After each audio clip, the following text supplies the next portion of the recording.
Caleb Johnson. I'm so excited for me to share this new program called Habit 17. We've stayed up all night creating this and getting this out there to the market to you guys. Are you having trouble in your business being persistent with a daily routine? Habit 17 can definitely change your business and change your life. We have researched and studied this power of habit. We are all creatures of habit, good or bad.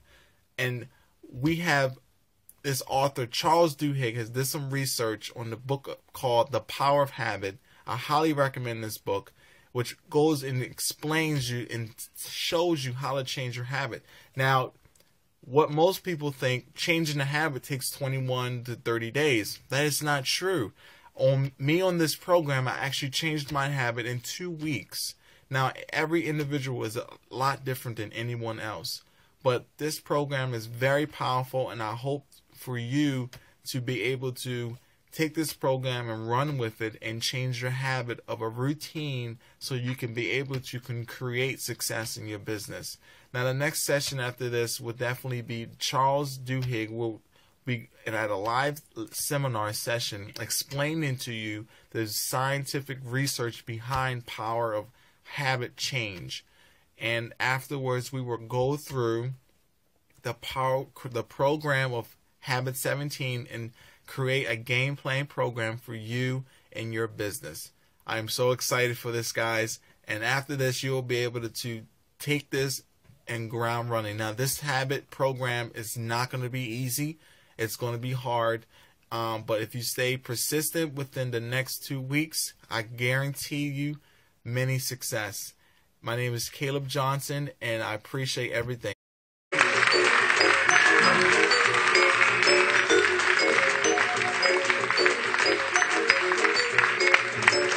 you so much. Thank you.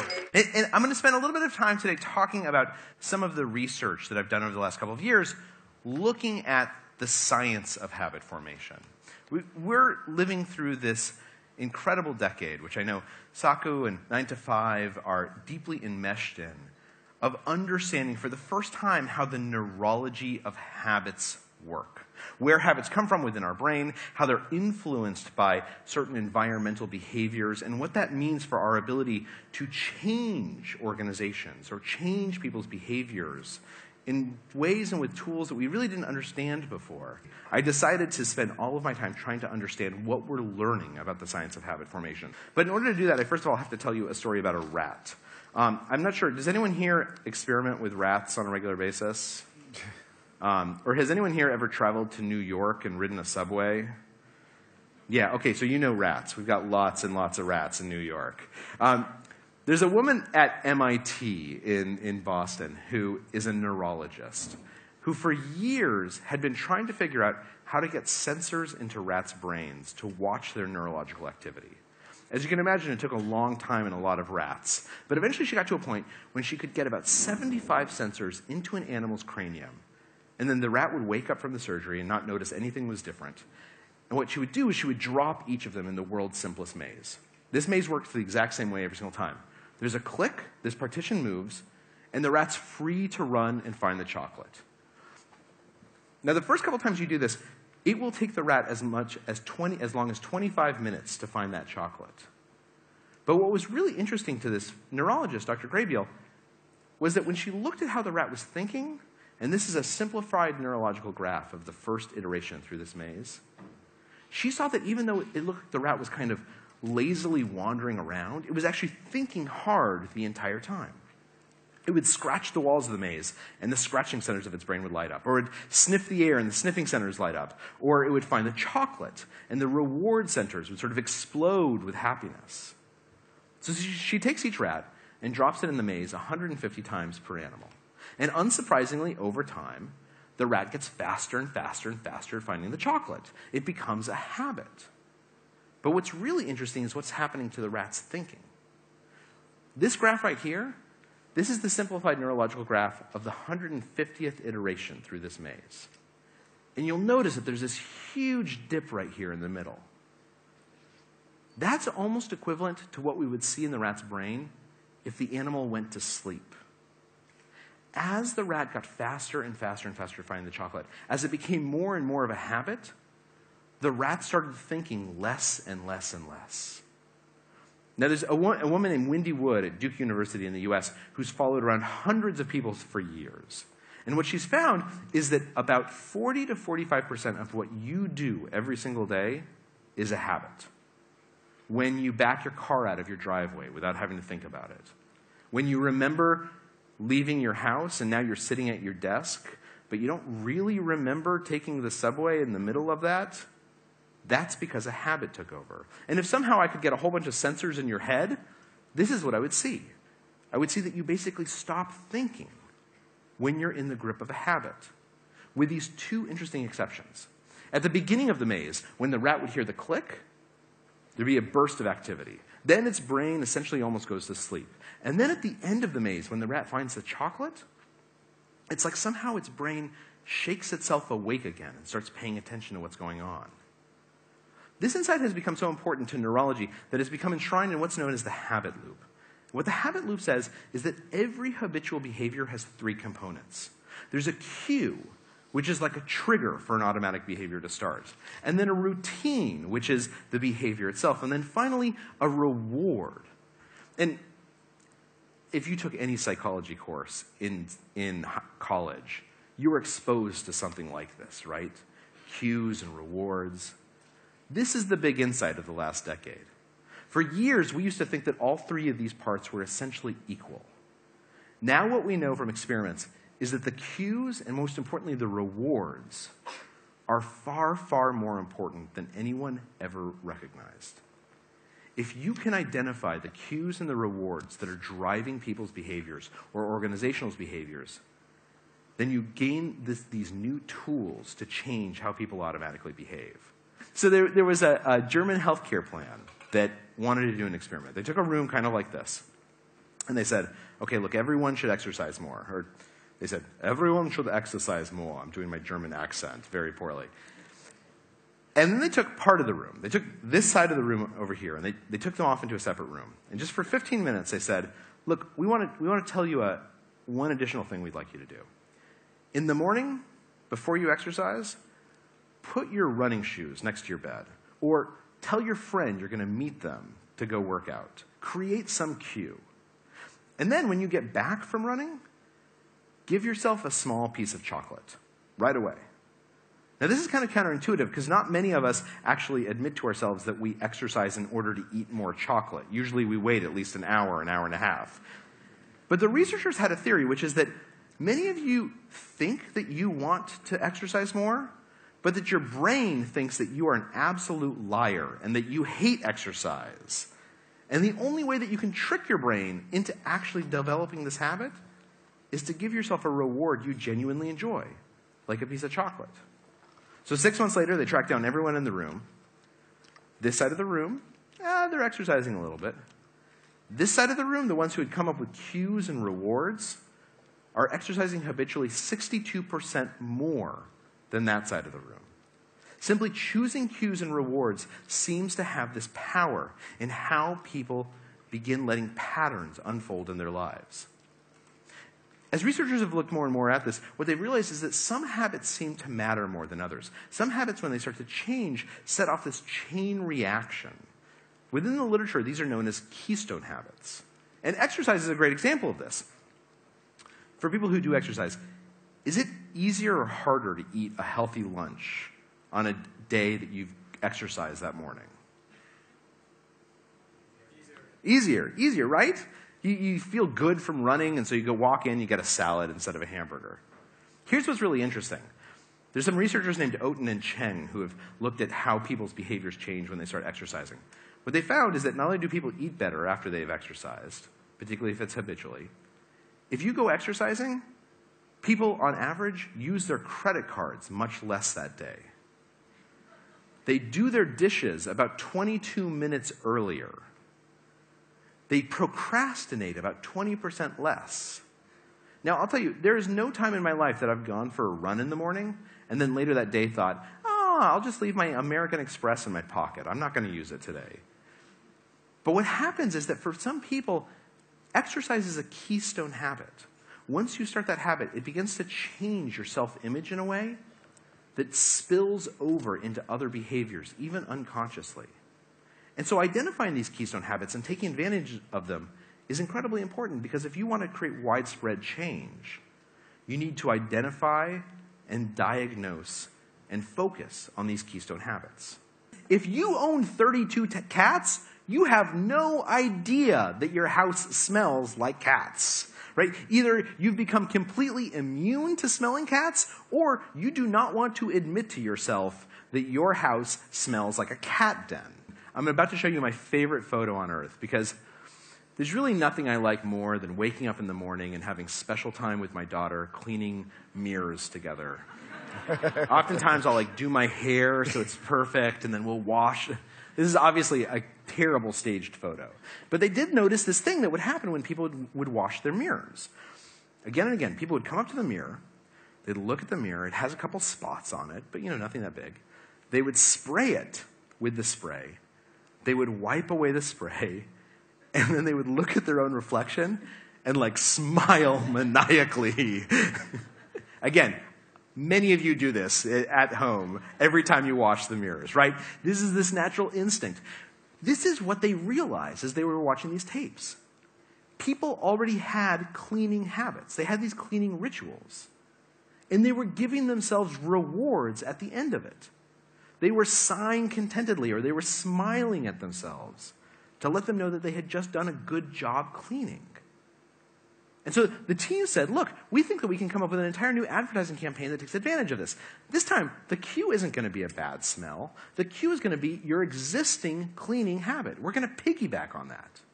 And the routine is at the end of it, instead of just smiling, we want you to spray this stuff in the air that has this perfumed smell that gives you the reward of making everything smell as good as it looks. Now, the issue is that if you'll remember, Febreze kills bad smells. It's not perfume.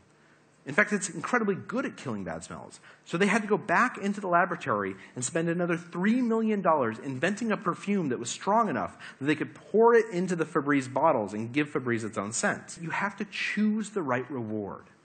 If the reward is, we are going to remind you that your house smells awful, and then get rid of that, and you don't want to admit it to yourself in the first place, no one's going to buy it. But if the reward is that we're going to make you feel good for cleaning your house by giving you something that makes everything smell as good as it looks, people will latch on to it. Which brings up this final question, though, which is that if we know that there's bad habits from the London Underground, and we know that we can create good habits by choosing the right rewards, then how do we replace them? How do we take a bad one and turn it into a good one? And that's kind of the big lesson for this one, which is that to replace habits, you have to look for an emotional core. The reason why Travis latched onto the latte habit is because it told him what to do in a moment when he would be scared, when an angry customer was coming in. The same thing is true of email. Study after study shows that if you want to make email better at your company, or if you want to make email better in your own life, you have to write and send emails that have some emotional aspect, because it makes it so much easier for people to respond. Or meetings. Study after study shows that meetings are drudgery when they're just about logistics. But when meetings become about an opportunity for people to reaffirm their membership in a values organization, to make a connection with other people, they draw so much more from that meeting itself. And at the core of all of this is this basic habit loop. I'm an investigative journalist most of the time. I'm kind of programmed to be cynical. But I've been into companies after companies after companies, and I've seen CEOs and executives who take seriously diagnosing the cues and the rewards that shape how we behave. And if you embrace this toolbox, I'm thoroughly convinced you can take someone who should have become a homeless drug addict and you can make them successful. You can take a product that nobody liked and make it into something people love. You can take an organization where these tragic deaths happened for no reason and reform it into a place that works better. The key is just to think about these habits and to think about how you can break them apart and make them change. What I hear you saying is that there are these rewards from pulling this thing out of your pocket, right? It relieves boredom, or a kind of tension around a boredom. It relieves this feeling of being uncomfortable, or the tension around being uncomfortable. It relieves the status anxiety to let other people know, I'm super important. The most powerful rewards that exist, and we know this from study after study, are the rewards that relieve tension. We tend to think of rewards as things like a piece of chocolate, or getting a brownie, or getting an extra $100 in your paycheck. And those are rewards, but they're not the most powerful rewards. Study after study shows the most powerful rewards is anything that relieves tension. And that's why it's so easy to pull this out of our pocket, because it relieves boredom, or anxiety, or status anxiety. So then the question becomes, if we want the meeting to deliver that same reward, how do we do that? How do we get people baked in so that they feel more of a release from tension by participating in that meeting? This is what I would suggest, and studies seem to back this up, particularly studies out of NYU. Meetings that start where everyone in the first 3 minutes all get to say something deal with a lot of those problems. Once you say something in a meeting, it's hard to be bored. Once you say something in a meeting, you've proven your status. Once you say something, you've established some mastery. Now, we've all been in meetings where this goes on a little bit too long, right? 20 minutes later, everyone's still going around saying what they had for breakfast that morning. But if you do it right, and usually these are called stand-up meetings. You force someone to stand up. You force them to say something quickly. Because they're standing up, they're very brief. Study after study have shown that people are more engaged in those meetings. They stop pulling out those devices because you've relieved the tension that otherwise pushes them to some type of distraction. The interesting thing about Facebook and video games, Facebook is designed to give you what are known as intermittent rewards, right? So this is how slot machines work also. If you anticipate a reward and then you get it, it feels pretty good. If you're not anticipating a reward and you get it, it feels great. And that's what Facebook and video games and slot machines and gambling does. They give you intermittent, unexpected rewards. So the question is, how do we take away that demonish power from it? And the answer is by making those rewards predictable. By saying to yourself, if you're someone who procrastinates with Facebook, to set a timer and say, I'm going to work for the next 20 minutes. And after 20 minutes, I'm going to give myself 5 minutes of Facebook. Because then I'm going to start controlling the rewards I get. I'm going to get the rewards according to my schedule. And what will happen inside your brain is that your brain will start discounting those rewards. They'll feel less rewarding. They'll feel less addictive. Because you've decided when to give it to yourself instead of letting the machine decide when to give it to you. In study after study, this is how procrastination works. The answer isn't to stop procrastinating. The answer is to schedule your procrastination. And that makes it less enticing. How does this book affect it in your own life? For example, you say that, okay, I have a bad habit of doing this or this. Are you analyzing your life? Meaning that, oh, here's a bad habit. Let's analyze it and let's change it. And you say that let's change only one habit at a time. Do you go like, okay, it's fall. This is my keystone habit. This is for the fall. Spring, I'll change this one. How do you sort of like analyze your life? That's exactly what I do. So I had this terrible habit when I started writing this book of eating a cookie every afternoon. At the New York Times, they have very good cookies up in the cafeteria. And so every afternoon I'd eat a cookie. And one night I came home and my wife said, oh, it looks like you've gained exactly 8 pounds from eating cookies. Which I did not take to mean, I don't think she meant it as a compliment. So when I was talking to these fancy neurologists, at the end of our conversations, I would always say, well, let me ask you one more question. I've got this friend who has a cookie problem. I was wondering what you'd suggest. And this is what they said. They said, look, first of all, figure out if it's a keystone habit, which for me it was. It was something I felt powerless over. It had an emotional component, so I knew it was a keystone habit. And they said, okay, first of all, figure out what the cue is. All cues fall into one of 5 categories. It's a time of day, a certain place, a certain emotion, the presence of certain people, or a preceding behavior that's become ritualized. So for 3 days, every time I had a cookie urge, I wrote those 5 things down. Who was standing around me, what time it was. Pretty quickly it became clear it always struck at about 3:30 in the afternoon. My cue was a time of day. Call up the psychologist. I'm like, I figured out the cue. They said, now you need to figure out the reward. And I said, oh, it's easy. The reward is the cookie. It's like delicious. It's got chocolate chips. They said, no. You don't understand what you're talking about at all. A cookie is like 10 or 15 little rewards all bundled in one yummy little package. Is the reward that you're hungry and that the cookie satisfies the hunger, in which case an apple should work just as well? Or is the reward that you need a burst of energy and the sugar gives it to you, in which case a coffee should do the trick? Or just that you need a break from work, in which case walking around the block should do it? And so over a week, I just did these experiments. The cookie urge hit at 3:30 in the afternoon. One day I'd buy an apple, the next day I'd take a walk. And this is what I figured out, and it only took 4 days. When I went up to the cafeteria every afternoon to get a cookie, I saw all my friends there. And I would sit down and we would gossip for like 40 minutes. And I love gossiping. The cookie was essentially an excuse for socialization. That was the real reward. And once I figured that out, the cue is 3:30, the reward is socialization, I could change the habit. So now every single day I stand up at 3:30 and I look around the newsroom where I sit for someone who it looks like I can go bother. And I walk over to their desk and I ask them about gossip, about involving anyone who doesn't happen to be in earshot. And we gossip for 20 or 25 minutes.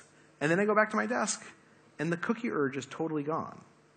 And I've actually lost like the 8 pounds that my wife was commenting on.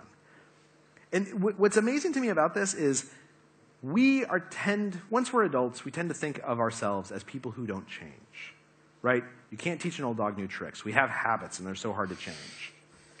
Every single study that has been done shows that this is wrong. You will change as much between the ages of 40 and 50 as you changed between the ages of 15 and 25. You don't think you're changing. You're less conscious of the changes. But every study that has gone out and shown this, we change in a continuous stream throughout our lives. And any habit can be changed. If you break it into these parts, if you figure out the parts of your personality you don't like, and you diagnose the cues and the rewards, you can change them. There are people who have been alcoholics for 45 years who will become sober today and never have another drink. There are 60-year-olds who are obese, who 5 years from now will no longer be obese and will keep that weight off for the rest of their life. We finally understand how habits work in our brain. All you have to do is start applying that science, and literally any habit can be changed. Thank you all so much. I really, really appreciate your time this evening, and I appreciate you having me.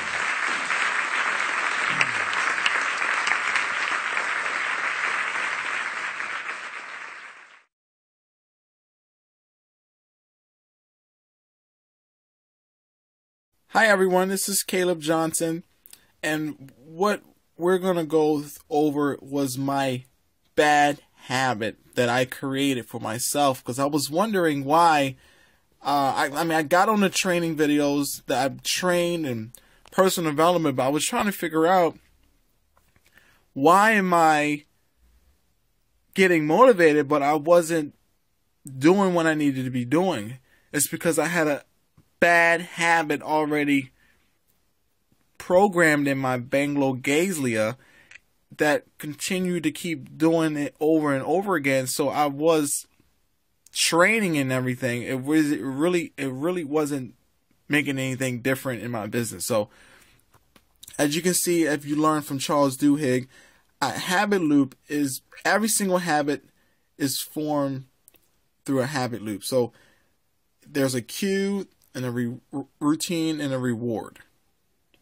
And every time, for example,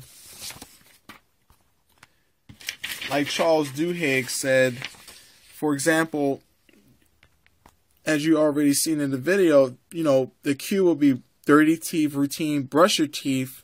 The reward will be clean teeth. So we, us as a society, we have created that routine. It's just normal. You get up in the morning, you brush your teeth.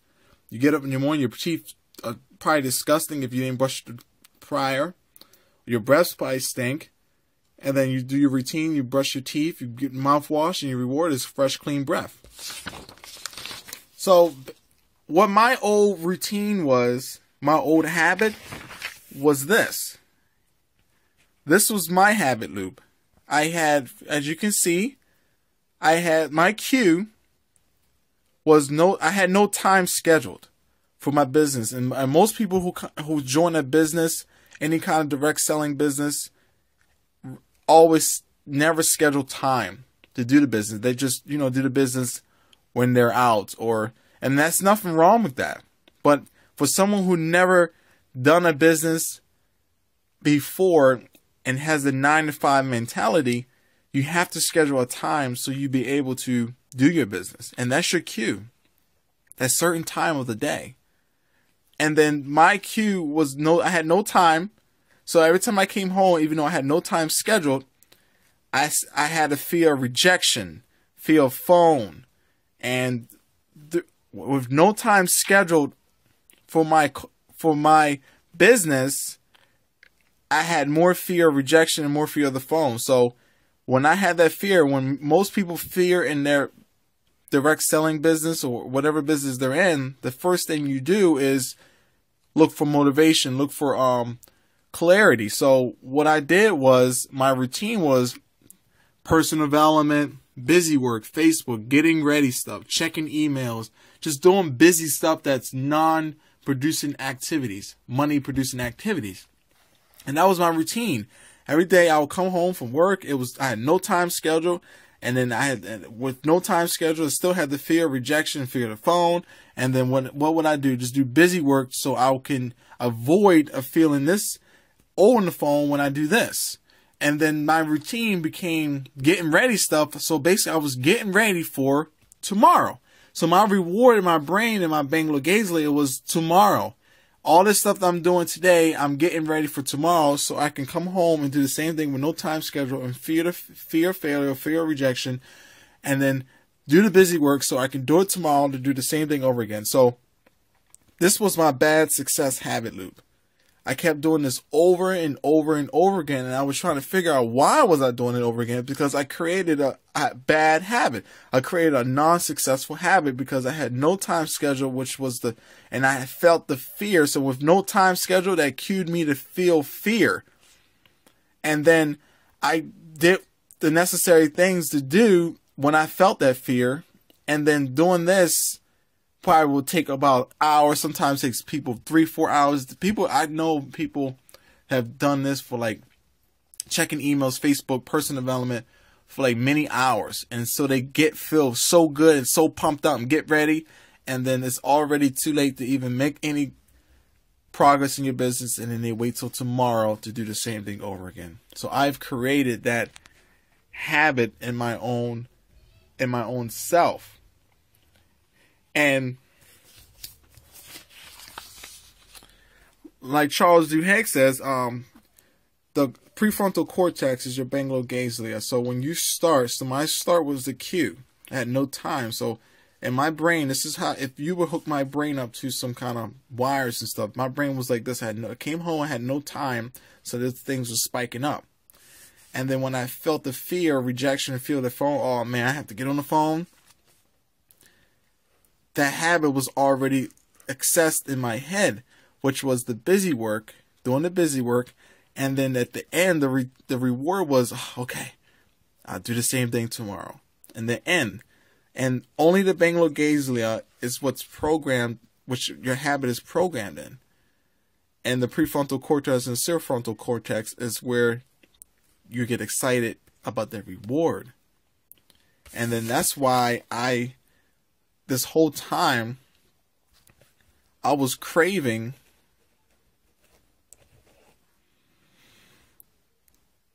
completion.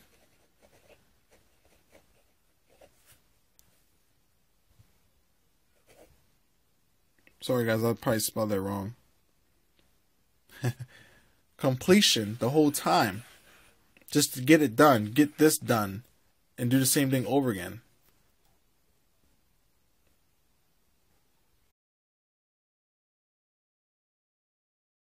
Okay guys, we have finally made it to this session of the part of the video. We're going to change the habit, which is creating a success habit for you and your business. The first step you need to do is set a schedule. You're going to choose 3 p.m.s. You're going to choose 3 a.m.s. Okay? So my 3 a.m.s will be Monday morning at 10 a.m., Friday 10 a.m., and Saturday 10 a.m. And then my PM times will be Tuesday, Thursday, and Wednesday, 7 p.m., 7 p.m., 7 p.m. Okay? You set your times. So every day for 6 days, you'll set your phone, your timer on your phone, so when these days hit up and these times come, you know that's when you build your business. These are my times. Keep in mind, these are my times, so you can set your own times to whatever times you want to set it. Now, the fear. A lot of y'all people are saying, fear, why is fear still there? Us today, top income earners, we all still feel fear. So what we're gonna do? We're gonna face our fears. We're gonna face our fears. So as soon as when you set those times up and that ringer goes off, you're gonna face your fears to make 17 calls, which is habit 17. You're gonna make 17 calls, okay? And then you're going to reward yourself when that happens. Now, for me, my reward was I wanted to watch a movie. See, I'm a big movie guy. I love movies. And I usually, building my business, I really don't have time to watch a movie. So my reward was a movie. Watch a movie on Netflix. That was my reward. I like that. I can sit down and relax and watch a good movie on Netflix. And because I know I did what I was supposed to do for my business, so I can reward myself. I had a set time. And keep in mind, guys, your reward doesn't have to be material things or anything like that. I mean, if you have a little bit more cash flow in your life, then you can go out to eat. But if you're someone who doesn't have as much funds as the normal person, or you just don't have that much funds, then don't pick something crazy like, well, Caleb, I want to make my 72 calls. I want to at least be able to go to the gun range every day, or I want to be able to go camping every day. I mean, don't pick something obviously outrageous, but reward yourself, something that amplifies and makes you feel good inside, that you can give yourself every single day after you complete your task of 17 calls every single day. And then you will do the same thing after that on the same days, 3 p.m.s, 3 a.m.s.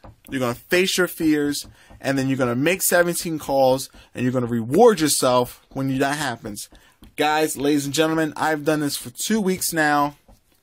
This is my new habit loop. Excuse my handwriting. I've done this for 2 weeks now. And after 2 weeks, literally after 2 weeks, I no longer needed to watch a movie. I just came home at these scheduled times. I faced my fear and I made calls, and I didn't even need to watch the movie, because, like Charles Duhigg said, the reward is doing the routine itself. So you programmed your Bengal Gazlia what you need to do every single day. So when those times hit, which is the cue, and you face your fears to make that happen, it just automatically knows what you need to do, and then you're done for today. So guys, ladies and gentlemen, this is habit 17. Change your life, change your business, Do this as long as it takes for you to no longer need to reward yourself. I was like, what, the 7th or 8th day, and I didn't even really need to watch a movie. I felt like, man, I want to make more calls. And I did make more calls. And I created a habit of making 17 calls a day on a scheduled time. And I faced my fears to do that, which I rewarded myself for the first 2 weeks, and then will continue to just became a routine every single day, over every single day for 6 days a week. 6 days a week, and I was off on Sunday. So, guys, I am so excited for this. This is Habit 17. This is change your life, change your results. Make it happen for you guys. Take care. Hi, everybody. You have came to the last part of the program. I hope you're really excited. Can't wait to get out there and use it. Habit 17 has changed my business and has changed me to be able to be persistent every single day. Now I no longer even think about it. I come home, my time goes off, and then I make my calls. I don't even watch movies like that anymore because I was just a reward I gave myself when I did what I needed to do. I did what I needed to do. I programmed my prefrontal cortex and my Banglo-Ganglia, and then now I've already created a habit of doing what I need to do every single day. Now I no longer make 17 calls. I make 18 calls, 20 calls, 25 calls. I get so motivated, and I just continue to keep doing what I need to do. So figure out your cues, set times, 3 p.m.s, 3 a.m.s. Then you're never going to get rid of fear. Fear is always going to be there. You're just going to face your fears to make your 17 calls, and then you're going to reward yourself with a reward that satisfies you and makes you feel complete, that you can give yourself every single day until the habit is changed, until you create that habit, that new habit. Charles Duhigg said, you cannot extinguish the habit, but you can change it. And on this program, we're going to change your habit. So now we know how to change habits. Now we know how to form habits. Now that's going to make it happen and change your life and change your business. My name is Caleb Johnson, and I hope to see